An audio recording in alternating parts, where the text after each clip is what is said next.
Puesto en mi corazón compartir con vosotros. Decía Yolanda, recordaba, un día esto nos vamos a quedar sin oreja más de uno, ¿verdad? Recordaba lo que ya está en pantalla, el hecho de que estamos yendo a la palabra del Señor para encontrar encuentros con Jesús. De alguna manera, lo que tenemos en mente es que cada semana podamos disfrutar de la palabra del Señor desde un punto de vista diferente pero complementario, que de alguna forma el Espíritu Santo pueda usar el ejemplo de lo que otras personas vivieron con Jesús para que nosotros podamos aprender de ello y que podamos también aplicarlo a nuestras vidas. La semana pasada nos quedamos con la incógnita de qué pasaría con Juan el Bautista. Y por eso hemos comenzado la lectura en el capítulo 1, en el versículo 35.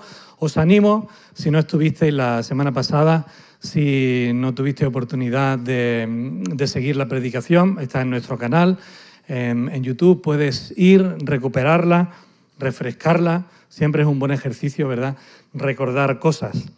Y nos quedamos a las puertas, precisamente en el versículo 35, donde Juan el Bautista dice que al día siguiente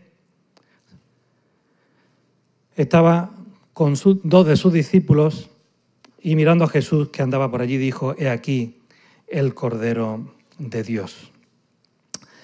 No sé en vuestras Biblias, pero en la mía hay esta sección, está precedida por un título, sabéis, no, como es una palabra tan extraña y tan poco habitual, siempre nos gusta decirlo, perícopas. Perícopas, esas secciones de la Biblia, ¿verdad? Y en mi Biblia hay un título que dice Los primeros discípulos. En ellos queremos poner la mirada en esta mañana, en Jesús sobre todo, evidentemente, pero en el ejemplo de ellos. Es un pasaje, de nuevo, riquísimo, un pasaje lleno de detalles, un pasaje lleno de frases, de preguntas, de respuestas, de invitaciones, pero no vamos a quedarnos solamente aquí. Vamos a tomarlo como trampolín para ir un poco más hacia adelante, porque hay muchos más discípulos de Jesús que aparecen en las Escrituras, ¿verdad? Pero empecemos por el principio. ¿Qué significa la palabra discípulo? Muchos de vosotros lo sabréis. Yo he puesto ahí en la diapositiva, la palabra original en griego es macetes, en griego koiné, macetes, que se traduce por discípulo, pero que a su vez tiene otras dos acepciones que creo que son, o he creído conveniente centrarme en ellas dos en esta mañana. Por una parte, se traduce como estudiante, y eso tiene una connotación, ¿verdad?, intelectual, la adquisición del conocimiento teórico, pero tiene otra acepción, otra palabra también en español que es aprendiz. Y esa, pues quizás los hermanos más mayores estáis más acostumbrados a ella, porque tiene que ver esa relación de connotación práctica a la hora de adquirir un conocimiento práctico de una profesión. El aprendiz de maestro, el aprendiz del carpintero, el aprendiz de herrero. Es como antiguamente se aprendía. Si veis cualquier película de la Edad Media en adelante, lo veréis, pero no solamente ahí, mucho antes también. De hecho, el pueblo judío, en su contexto, sabéis que los niños aprendían la profesión de sus padres a base de acompañarles en el trabajo. Por eso Jesús se habla de él, del hijo del carpintero, y que él practicaba esa profesión juntamente con su padre. Estudiante, por una parte, conocimiento teórico. Aprendiz, por otro lado, tiene esa connotación práctica. Y ambas apuntan a una finalidad. Eso es importante también tenerlo en cuenta. Las dos acepciones apuntan a una misma finalidad. No estudiar por estudiar, no hacer algo por hacer algo, sino ser capacitados. Ser enseñados para poder desarrollar algo en específico. Hasta hoy yo creo que la mayoría, vamos a a ser positivo, ¿verdad? La mayoría de nuestros jóvenes que van al instituto, a la universidad, lo hacen no solamente para aprender algo, eso hemos pasado todos por ahí, ¿verdad? Hemos aprendido algo. ¿Qué has hecho hoy en clase? No sé, pero algo habréis hecho en 6 asignaturas. No sé. A mí también me ha pasado. He pasado por esa rueda también. Pero cuando llega a cierta edad, ya empiezas a cambiar el chip y dices, uy, cuidado, que esto que me están enseñando en algún momento lo voy a tener que usar. Sea en ingeniería, sea en medicina, sea en cualquier disciplina de la vida. Esa preparación es para después ponerla en práctica, ¿verdad? Para que sirva. Y cuando te dan tu título, tan contento, dices, bueno, ya estoy preparado. Bueno, ya estás preparado para trabajar. Ahora hay otra faceta más, ¿verdad? Seguimos aprendiendo día a día a lo largo de nuestras vidas. En el periodo helenista, ya en el siglo IV a.C., eran comunes los maestros que tenían a su alrededor una serie de discípulos, de macetés, personas que les seguían. Y si echamos mano de la historia, podemos encontrar que Sócrates fue maestro de Platón, quien a su vez fue maestro de Aristóteles, quien a su vez fue maestro de Alejandro Magno. Y recordad que Alejandro Magno en su época, con él llegó el esplendor del pensamiento helenista que después influyó tanto filosófica como culturalmente en el Imperio Romano. Por eso se habla del Imperio Greco-Romano. Bueno, ese es el contexto histórico en el que encontramos a Jesús en el siglo I. Eso es lo que rodeaba el ambiente y la cultura. Juan el Bautista tenía discípulos. Aquí se deja claro, se nos habla acerca de 2, pero tenía otros muchos. No sabemos cuántos. En Juan 3 nos dirá de que había discípulos que todavía estaban con él.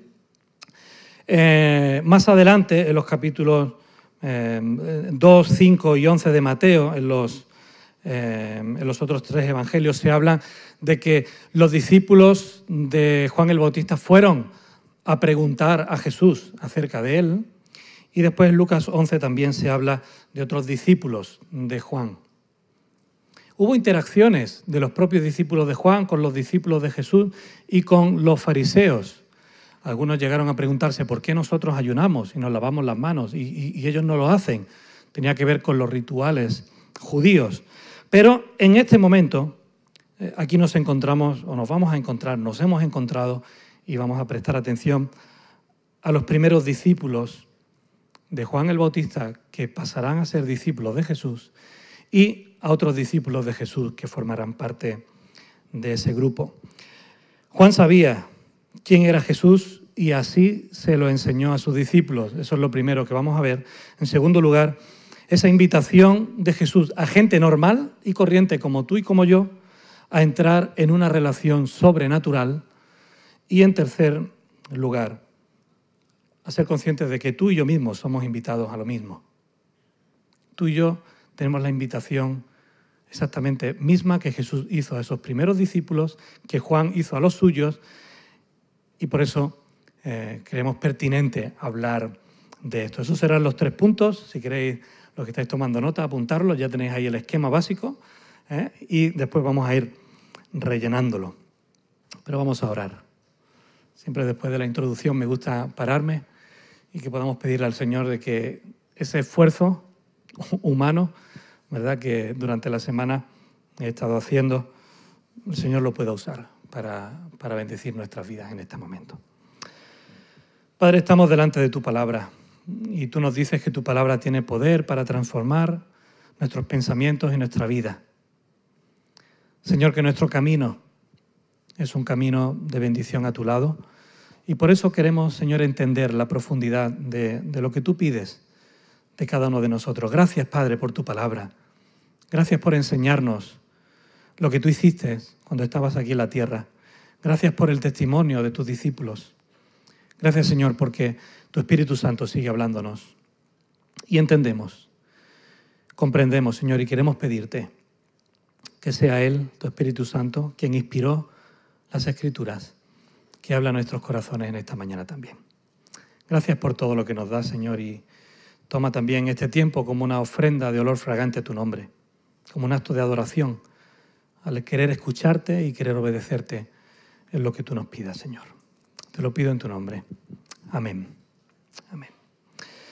Como decía, en primer lugar, quiero apuntar a la realidad de que Juan el Bautista sabía quién era Jesús, lo vimos la semana pasada, él supo identificar perfectamente a través de los atributos y los nombres con los que les mencionó quién era Jesús.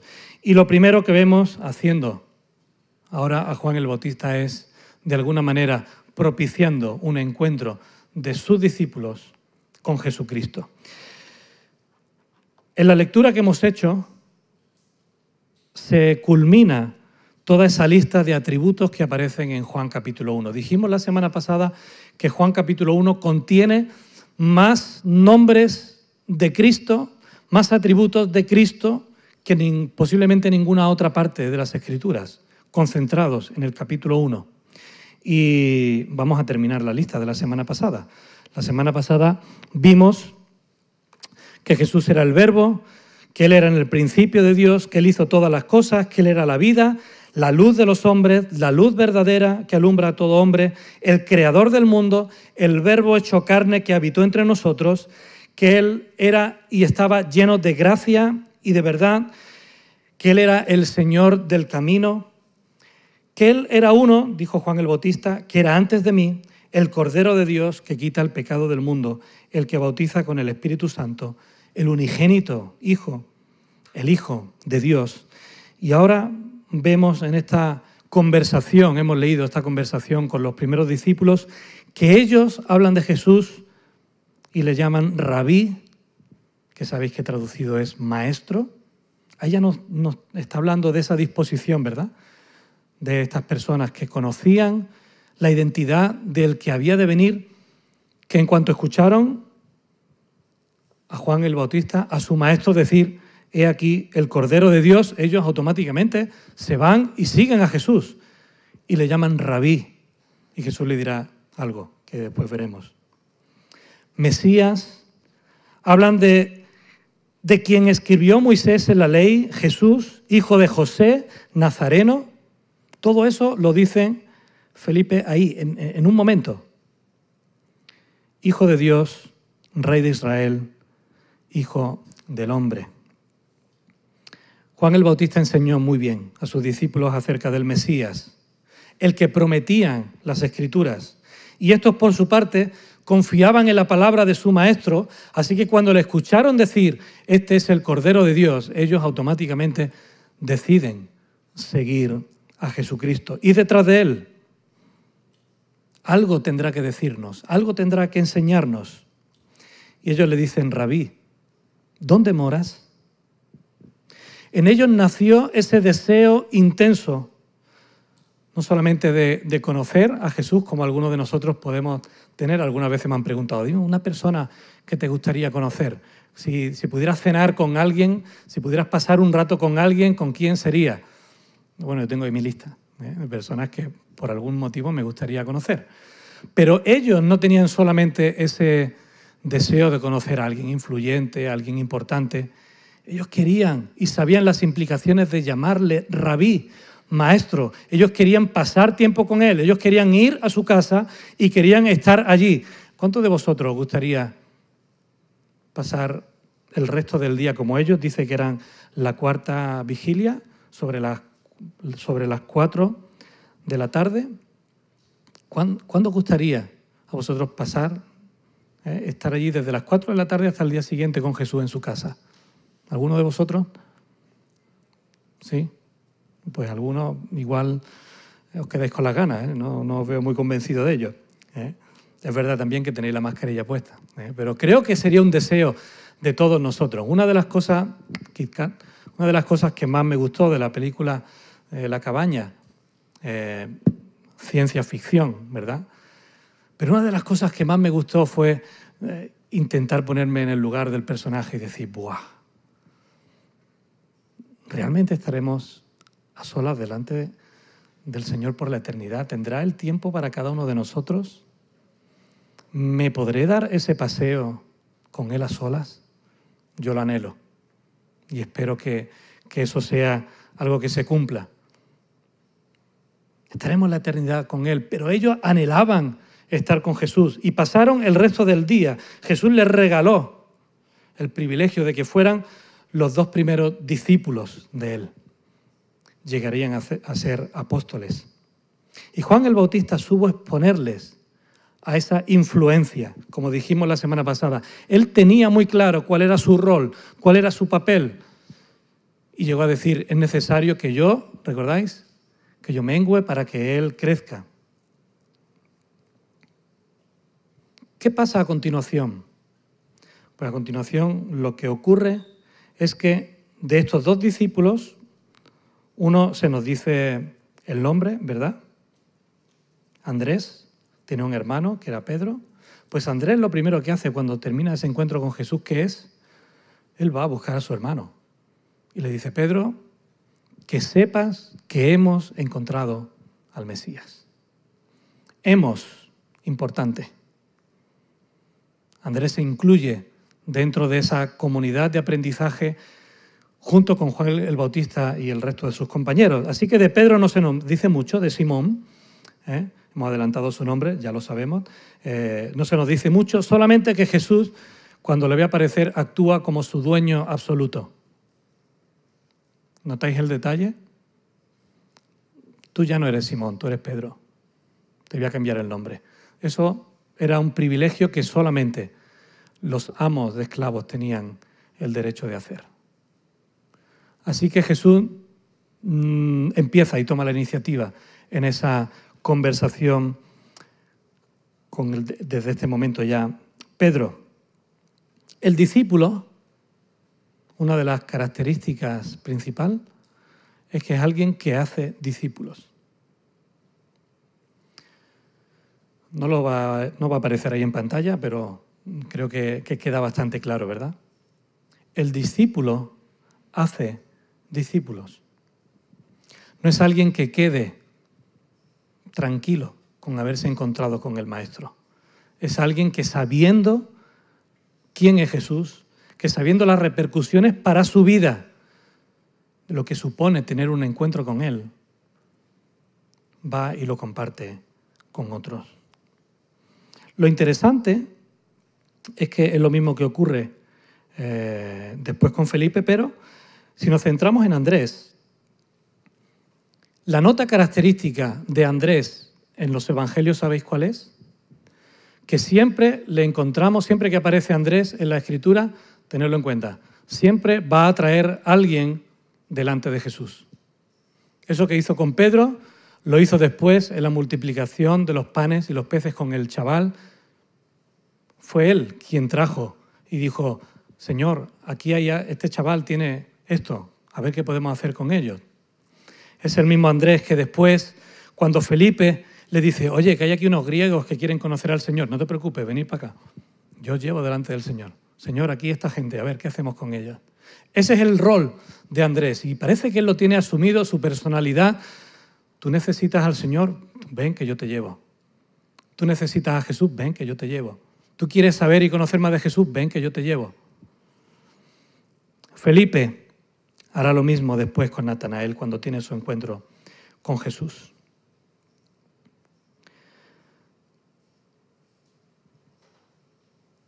Las palabras de Natanael, por cierto, no son menos asombrosas, ¿verdad? Rabí, tú eres el Hijo de Dios, tú eres el Rey de Israel. Intrigante que Natanael no aparezca con esas palabras en la lista de los 12 apóstoles. Intrigante que Jesús, podemos decir, ¿no? Pues hay que ver con lo claro que lo tenía y Jesús no le eligió como uno de los 12 apóstoles más tarde. Nos dice la palabra, después lo veremos, que Jesús escogió, ¿sabéis a quién? A quienes Él quiso. Y algún motivo tendría. Pero la realidad es que algunos estudiosos, he estado dándole vueltas de nuevo, algunos estudiosos creen que Natanael era a quien se llama Bartolomé en la lista de los discípulos, de los apóstoles. Bueno, no hay seguridad al respecto. Si fuera, bien. Si no lo es, bien también. ¿Sabéis por qué? Porque Natanael ha sido salvado y rescatado y estaba siguiendo al Señor. De eso sí nos cabe la plena certeza de que él se identificó como un discípulo del Señor y que en medio de nuestras dudas estamos seguros de que él está en la presencia del Señor, ¿verdad? Y que el apostolado era precisamente consecuencia del seguimiento y no al revés. Todos los apóstoles fueron primero discípulos del Señor. Ahora entraremos en esa parte. ¿De qué me quedo de esta primera parte? Pues me quedo de la primera de las acepciones que hemos visto, y ahora vamos a ir a eso. La primera de las acepciones: estudiantes, discípulos, estudiantes. Estas personas que se encontraron a Jesús conocían de primera mano, a través de la teoría, a través de las Escrituras, a través de lo que Juan el Bautista les había enseñado, cuál era la identidad del Mesías, cuál era la identidad del Cordero de Dios, qué obra iba a realizar cuando viniera. Y ahora, como ya lo saben, saben identificarle y saben ir a Jesús para seguir recibiendo de él. El conocimiento teológico, hermanos, es imprescindible para ser un discípulo de Jesús. El estándar no es menos que ese. El conocimiento teológico es imprescindible para ser un buen discípulo de Jesús.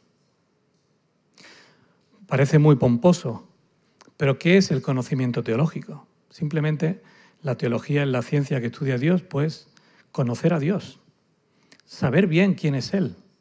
Y este miércoles hablábamos, y en el boletín, cuando lo recibáis de manera digital, aparece en el editorial esas palabras de Pablo a Timoteo, ¿verdad? Cuida de ti mismo, cuida de tu doctrina. ¿Por qué? Y aquí tenemos de nuevo esa importancia. Porque el discípulo tiene que hacer discípulos. Porque el discípulo es alguien que presenta a Jesús a otros. Y si tú no sabes quién es Jesús, si tú no sabes qué obra ha venido a hacer, si tú no sabes lo que Él está dispuesto a hacer en tu vida, ¿cómo puedes presentárselo a nadie? Este libro que os muestro en pantalla, bueno, son dos porque son dos tomos. Yo tengo aquí el primero, el segundo está en el despacho. Se llama 3 años con Jesús. En inglés el título original es The Training of the 12, el entrenamiento de los 12, no tiene nada que ver en la traducción al español, pero precisamente en el subtítulo sí lo pone, la capacitación de los 12. Es una lectura acerca, o una relectura de los evangelios, prestando atención a cómo Jesús, durante su ministerio, trabajó con sus discípulos. Lectura recomendada no, como se dice hoy en día, lo siguiente, ¿vale? Hoy voy a presentar 3 libros, en caso de que tengamos un nuevo confinamiento, ya no tenéis excusa de qué hacer si nos vuelven a encerrar, ¿eh? No lo digo en broma, lo digo en serio. 3 años con Jesús. Cómo Jesús desarrolló una relación de intimidad con los suyos. Y quiero dejar claro, la palabra de Dios es más que suficiente para nuestras vidas, ¿verdad? Este libro del profesor Abe Bruce es del siglo XIX. No es un libro actual, del siglo XIX. Y es todo un deleite seguir esa progresión de capítulos, ordenando cronológicamente los evangelios para enseñarnos cómo Jesús fue trabajando y obrando con los suyos, guiándonos al estudio de la palabra a través de ese pasaje. Estoy viendo algunos buscando en el móvil. Si queréis comprarlo, o tenéis que ir al mercado negro o me lo tenéis que pedir a mí, ¿vale? Porque está descatalogado. No sé si en algún momento lo volverán a publicar, pero hablad conmigo y podemos llegar a algún acuerdo. Me quedo con alguno de vuestros hijos mientras os dejo el libro o lo que sea. Hay algún loco que lo ha puesto en venta a 200 y pico euros cada uno, así que mejor me lo pedís a mí, ¿vale? Si queréis echarle un vistazo. ¿Por qué quiero mostraros hoy algún libro? Porque, hermanos, creo que necesitamos herramientas. Creo que necesitamos otros maestros que nos enseñen a seguir a Jesús. Simplemente por eso. por exponeros a otros maestros que os puedan enseñar desde su experiencia cómo han vivido a Jesús.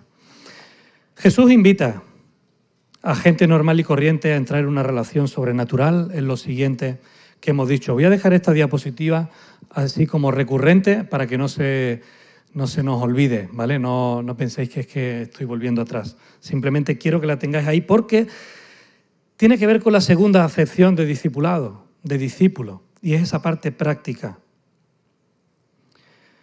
Jesús respondió a los discípulos cuando vio que empezaron a seguirle, los discípulos de Juan, les preguntó algo. Y esto es estudio bíblico inductivo puro y duro. Cuando encontréis a Jesús preguntando algo, pararos ahí. Echar el freno de mano, quitar el contacto y parad. Porque las preguntas que Jesús hace no son poco importantes. Están ahí por algo y para algo. Fijaos lo que Jesús les dice. ¿Qué buscáis?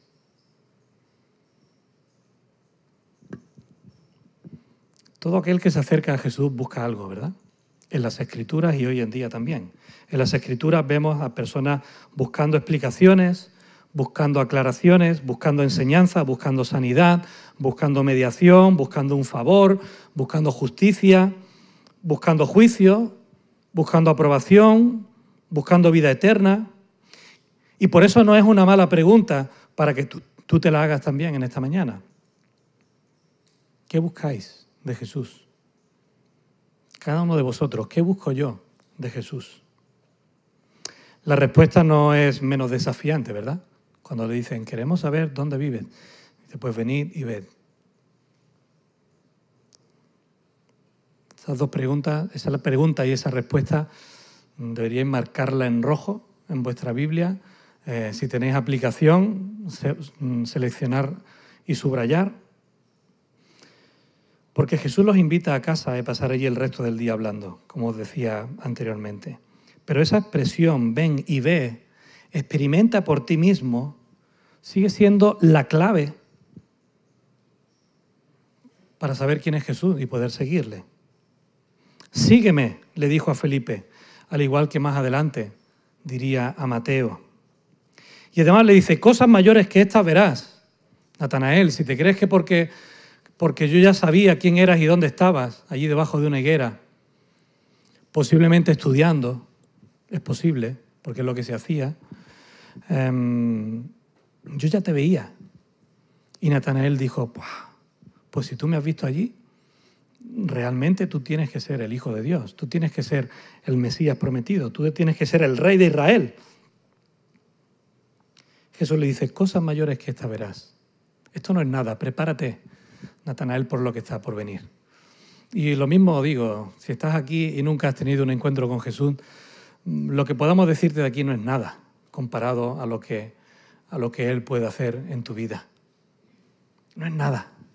Son solamente palabras de testimonio, pero atrévete y adéntrate en una relación con Jesús porque Él llama, he dicho, a personas comunes y corrientes como tú y como yo a una experiencia fuera de lo común, sobrenatural. Tener una relación con ellos. Eso es lo que Jesús les responde. Ahí es donde van a encontrar respuestas a sus pensamientos, sus convicciones. Pensamientos y convicciones que a lo largo del seguimiento, como hemos visto en las palabras de nuestro hermano José Luis Navajo y también en las Escrituras, se van a poner en jaque y en juego en tu seguimiento a Jesús. No creas que es solo el comienzo. Es que la vida va a ir poniendo a Jesús en su sitio en medio de nuestra vida, o a nosotros en nuestro sitio, aparte de Él. Las circunstancias que vamos a ir viviendo a lo largo de nuestra vida van a ir poniendo en jaque nuestros pensamientos y nuestras convicciones acerca de Jesús. Y Él va a estar ahí, y Él quiere estar ahí a nuestro lado, para hacernos no solamente que aprendamos a vivir de Él en la teoría, sino que le experimentemos en la práctica, que seamos aprendices de Él. No se trata solamente de vivir teóricamente, sino de vivir junto a Jesús, en este caso, para aprender de Él, imitarle. Y por eso es importante desarrollar una relación personal con Él, con Jesucristo. Porque no se trata de seguir a ciegas, no se trata de dejar nuestro cerebro aparcado o en el maletero del coche para que nadie se lo lleve cuando venimos al culto y a partir de aquí hacer lo que nos digan. No, no. Es una relación íntima y personal tuya con Él y aquí entre todos nos ayudamos, ¿verdad? Pero cuando termine este culto, dentro de un ratito, volveremos a nuestro día a día. Volveremos a casa, al trabajo, a bregar con nuestros hijos, con nuestro salario, con nuestra cuenta del banco, con nuestra familia, con nuestra enfermedad, con todo eso. Y Jesús lo que quiere es que sabiendo quién es Él, a través de lo que revela en su palabra, le hagas una invitación a que Él forme parte de tu día a día y puedas aprender a su lado. Que puedas experimentar su cuidado, su guía y su enseñanza. Más adelante hemos dicho, Jesús llamó así a los que Él quiso y vinieron a Él y estableció a 12 para que estuvieran con Él y para enviarlos a predicar y que tuviesen autoridad para sanar enfermedades y para echar fuera a demonios. Pedro, Andrés, Jacobo, Juan, Felipe, Bartolomé, Mateo, Tomás, Jacobo, hijo de Alfeo o el celote, Tadeo o Lebeo, en las dos listas que aparecen en los evangelios, se les llama Tadeo o Lebeo, y después Simón y Judas Iscariote. No sé si todos sois conscientes de que hasta mitad del ministerio de Jesús no decidió elegir a 12 para que estuvieran con Él. Los 12 apóstoles. Depende de la cronología o no de los evangelios, parece que fue muy al principio. Pero estamos hablando a mitad del ministerio de Jesús. 1 año y medio, 18 meses desde que Él aparece en escena y le quedarán pues apenas 18 meses. Es un cambio en el ministerio de Jesús. Jesús deja de ser el aglutinador, Jesús deja de ser la única persona con la que tienen contacto los discípulos y elige a 12 para que entren en una relación más íntima con Él, para que le ayuden en el ministerio, para delegar responsabilidades en Él y para que después continúen con la obra cuando Él ya no esté. Fijaos, Jesús empieza a tener discípulos y elige a 12. Y podemos decir, pues vaya plan. Podría haber elegido a muchos más. Ya hablaremos de los encuentros de Jesús con las multitudes. Pero fijaos, estos 12, en apenas 1 año y medio, cuando se nos habla en Hechos de los Apóstoles que estaban en el aposento alto, los que fueron a Jerusalén para celebrar Pentecostés, que había unos 120 allí reunidos. Pero es que Primera de Corintios nos dice que Jesús cuando resucitó se encontró con más de 500 discípulos a la vez. O sea, en tan poco tiempo sí que el ministerio de Jesús y de sus apóstoles tuvo fruto, ¿verdad? Y si pensáis que tú y yo estamos aquí gracias a ellos, pues entonces mucho más. Si queréis profundizar acerca de los 12, este libro, también de un buen maestro, John MacArthur, es una buena referencia. También un libro que escribió hace algo de tiempo, que fue una serie de predicaciones suyas que se convirtió en un programa de radio y después ese programa de radio se convirtió en libro. 12 hombres comunes y corrientes. En inglés más fácil, pues si lo queréis buscar en inglés, 12 Common Men. John MacArthur lo que hace es hablar de cada uno de esos 12, de cómo eran, de dónde eran, de qué antecedentes tenían, cómo se les ve en las Escrituras, qué rol ocupan dentro de los 12, qué hay de ellos después de la resurrección de Jesús y en la plantación de iglesias, cómo podemos aprender de sus caracteres, porque igual nos identificamos con alguno de ellos. ¿Qué encuentro tuvieron con Jesús? ¿Cómo Jesús cambió sus vidas?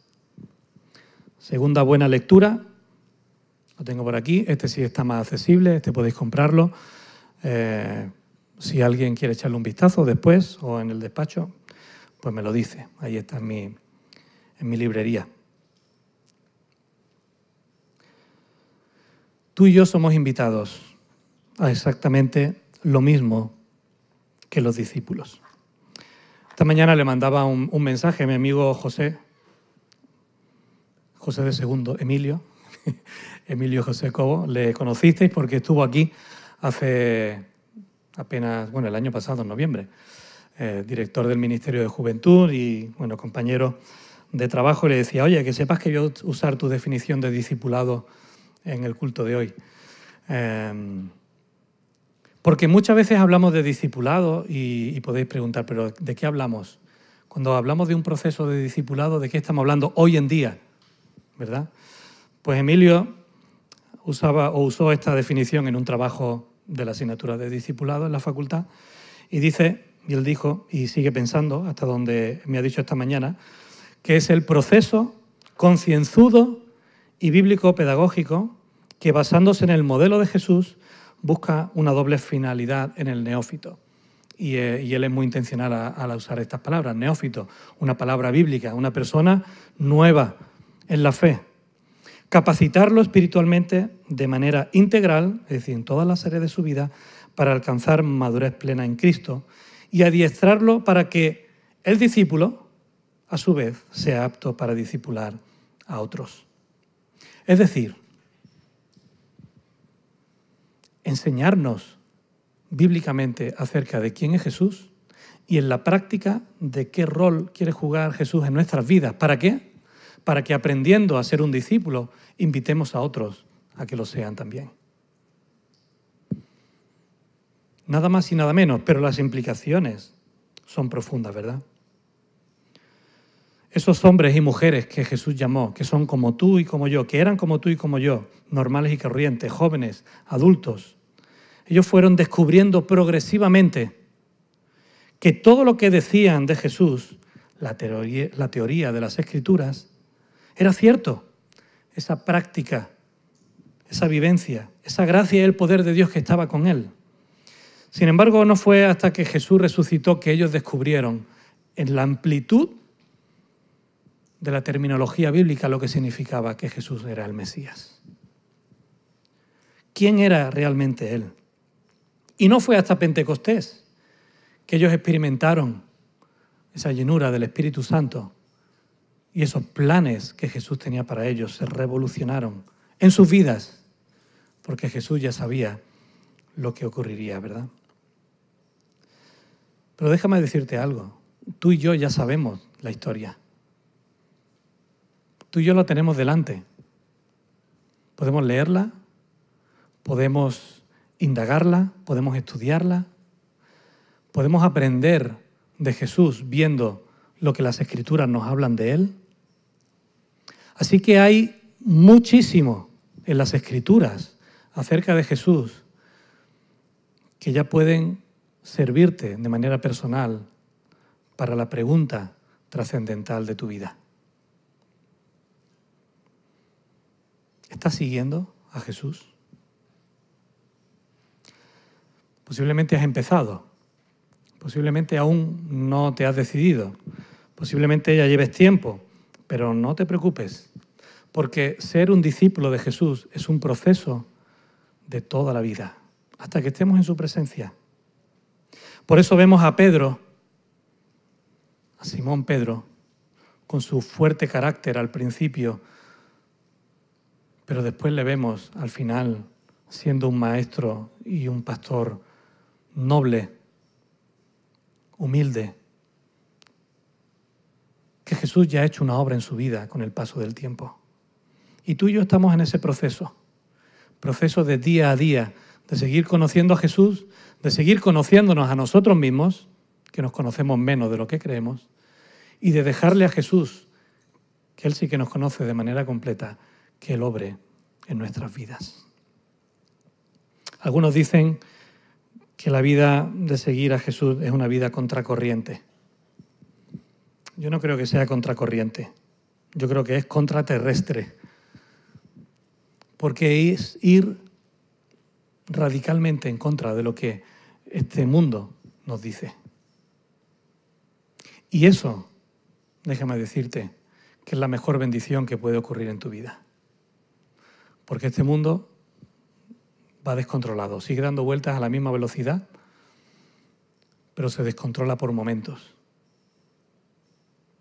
Pero la palabra de Dios dice que permanece para siempre, ¿verdad? Y el Señor quiere hacer esa obra en tu vida. Él quiere que descubras quién es Él y enseñarte a vivir la vida que Él ideó desde el principio. Porque Él es el Maestro Supremo. Él es el Salvador, aquel prometido en las Escrituras, el Hijo de Dios, Jesús de Nazaret, 100% Dios, 100% humano. Y Él quiere que le conozcas y que puedas vivir a su lado esa vida sobrenatural de la que hablábamos antes. La tercera y última referencia que quiero traer a vosotros es ese libro, alguna vez lo he usado, Plan Maestro de la Evangelización, The Master Plan of Evangelism en inglés. Y ¿qué es lo que me gustó de este libro? Os digo lo que no me gustó. No me gustó la primera vez que lo tuve que leer, el título. No me enganchó porque cuando empecé a leerlo dije, pero no me cuadra. Pero lo que me gustó del libro fue precisamente lo que no me gustó. Esas cosas que de vez en cuando pasan. Y es que el autor habla de que a veces pensamos en compartir el Evangelio con otros y pensamos que esa palabra, evangelización, ¿verdad? Compartir el Evangelio. Y él dice, si lo que se trata es de compartir la vida, si lo que se trata es de hacer lo que Jesús hizo con los suyos. Y hace un par de años lo usé en un retiro de jóvenes, algunos estaban en Orduña, igual lo recordáis, porque el proceso que Jesús hizo fue el de seleccionar a personas, el de asociarse con ellas, el de tener una vida de consagración con ellas, le impartió su gracia, les demostró quién era Él a través de hechos, después delegó en ellos ciertas responsabilidades, les supervisó y al final les llamó a reproducirse, ir y hacer discípulos a todas las naciones. Y yo le di una vuelta de hoja a todo eso en ese retiro y después también el año pasado me invitaron a hablar de este tema cuando estuve en Galicia. Le di una vuelta de hoja y le dije, vale, si Jesús eso es lo que hizo, ¿estás tú dejándote hacer eso? ¿Has dejado que Jesús te seleccione? ¿Estás dejando que Jesús te demuestre? ¿Estás dejando que Jesús delegue en ti? ¿Estás poniéndote las pilas para compartir a Jesús con otros? Y creo, hermanos, que eso es parte de lo que queremos transmitir con esta serie de encuentros con Jesús. Y aquí terminamos. Lo que Jesús quiere hacer en tu vida. Hoy estáis un poco dispersos, pero me gustaría, digo dispersos en cuanto a asientos, ¿vale? Normalmente los más jóvenes se suelen sentar todos aquí, pero hoy estáis por todos sitios y al otro lado de la cámara también. Así que me gustaría por un momento dirigirme a los más jóvenes. Posiblemente vuestros padres hayan formado parte de esta iglesia o de otra, y vosotros ya habéis nacido en un contexto donde estáis escuchando continuamente acerca de Jesús. A veces se desvaloriza eso y el ejemplo de los primeros discípulos es el ejemplo del gran valor que tiene el hecho de que hayáis nacido en un hogar donde se os habla de Jesús, donde se os presenta a Jesús, donde se os cuenta las experiencias que vuestros padres han tenido con Jesús, cómo ellos llegaron a encontrarse con Él, cómo ellos decidieron aceptar esa salvación y vida eterna que Jesús venía a ofrecerles.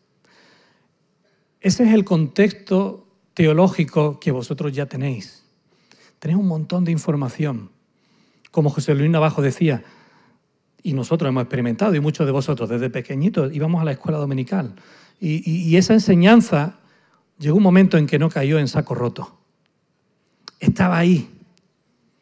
Y fue lo que me ayudó a recordar las grandes promesas de Dios para mi vida. Vuestra experiencia, desde que habéis nacido hasta que sigáis creciendo y tomáis una decisión, es una experiencia útil y necesaria para que lleguéis a hacer lo mismo que hicieron los discípulos de Juan. Querer seguir voluntariamente a Jesús. Esa invitación está delante de vosotros, que ya conocéis la identidad de Jesús, que ya conocéis lo que estáis escuchando acerca de Él, para que en un momento determinado digáis, pues yo quiero seguirle. La vida de los discípulos es un calco aproximado a lo que será vuestra vida. De ir descubriendo poco a poco a Jesús. Ahora mismo sois jóvenes. Y iréis descubriendo a Jesús poco a poco, igual que nosotros lo hacemos, ¿verdad? Y es posible que vuestra percepción de entregar vuestra vida a Jesucristo no sea la misma que la de un adulto que nunca ha escuchado de Él,